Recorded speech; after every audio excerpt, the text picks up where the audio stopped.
नमस्कार।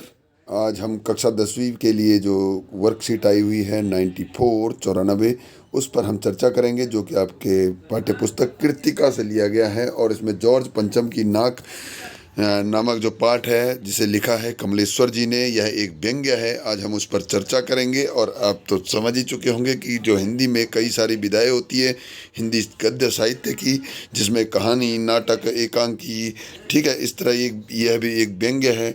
और व्यंग्य में क्या होता है कि इसमें हास्य रस का स्फुट होता है, यानी कि इसमें हास्य रस होता है और वह व्यंग्य कहलाता है। आज हम इसी पर चर्चा करेंगे। इस पर इस के माध्यम से जो लेखक है कमलेश्वर जी, उन्होंने यह व्यंग्य जॉर्ज पंचम पर लिखा हुआ है और उसकी इज्जत पर लिखा हुआ है कि जो नाक है वह प्रतीक, इज्जत का प्रतीक होता है। हिंदी में नाक से जुड़े अनेक मुहावरे भी प्रचलित है, जैसे नाक कटना, नाक काटना आदि।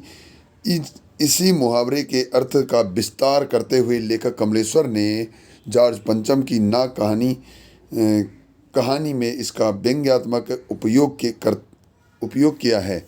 सारा व्यंग्य नाक पर केंद्रित करते हुए लेखक ने अंग्रेजी हुकूमत से आज़ादी मिलने के बाद भी सत्ता से जुड़े विभिन्न प्रकार के लोगों की औपनिवेशिक मानसिकता और विदेशी आकर्षण पर गहरी चोट की है। ठीक है, जो कि विदेशी मानसिकता पर है, उन पर चोट की है। बात उस समय की है जब इंग्लैंड की महारानी एलिजाबेथ द्वितीय में अपने पति के हिंदुस्तान पधारने वाली थी। अखबारों में उनकी चर्चा हो रही थी। रोज़ लंदन के अखबारों में खबरें आ रही थी कि शाही दौरे के लिए कैसी कैसी तैयारियां हो रही है। रानी एलिजाबेथ का दर्जी परेशान था कि हिंदुस्तान, पाकिस्तान और नेपाल के दौरे पर रानी कब क्या पहनेगी। उनका जो सेक्रेटरी था और शायद जासूस भी उनके पहले ही इस महाद्वीप पर तूफानी दौरे करने वाला था। आखिर कोई मजाक तो था नहीं। जमाना चूंकि नया था, फौज पाटे के साथ निकलने के दिन बीत चुके थे, इसलिए फोटोग्राफरों की फौज तैयार हो रही थी।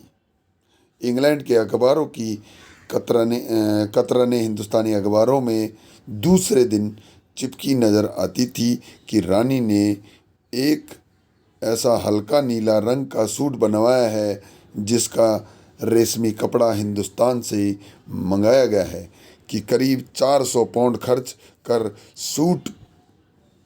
सूट पर लाया है। तो यहाँ पर जो रानी एलिजाबेथ थी, वे जो थी अपने पति के साथ हिंदुस्तान, पाकिस्तान और नेपाल का दौरा करने वाली थी। तो उसी पर यहाँ पर चर्चा की गई है कि वह उनके आने के लिए किस तरह की तैयारियां की जा रही थी। यही इसमें दिया गया है, जो कि व्यंग्य के आधार पर, व्यंग्य के तौर पर यहाँ पर इसे बताया गया है। और व्यंग्य क्या होता है कि इसमें यह हास्य प्रधान होता है, हास्य रस का स्फुट इसमें होता है, पुट इसमें होता है। ठीक है, और यह एक गद्य विधा है।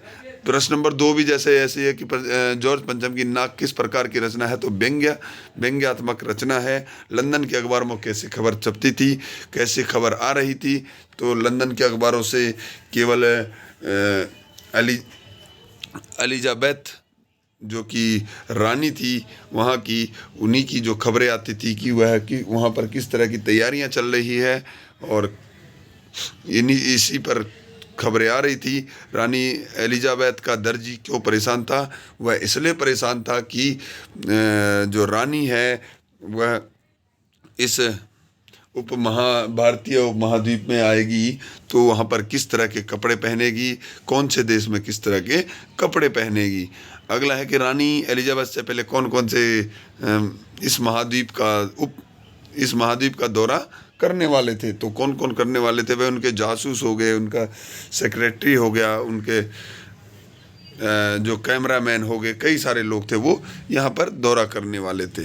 ठीक है, तो ये व्यंग्य विधा हिंदी से आपके लिए थी और उम्मीद है कि इसे आप समझ चुके होंगे कि व्यंग्य किसे कहा जाता है और किस प्रकार लिखा जाता है। आपने इसे पढ़ लिया होगा। इस पाठ को पूरा पढ़ें और समझें, जो जॉर्ज पंचम की नाक है समझे। चलिए मिलते हैं अगली वीडियो में, तब तक के लिए नमस्कार। जय हिंद, जय भारत।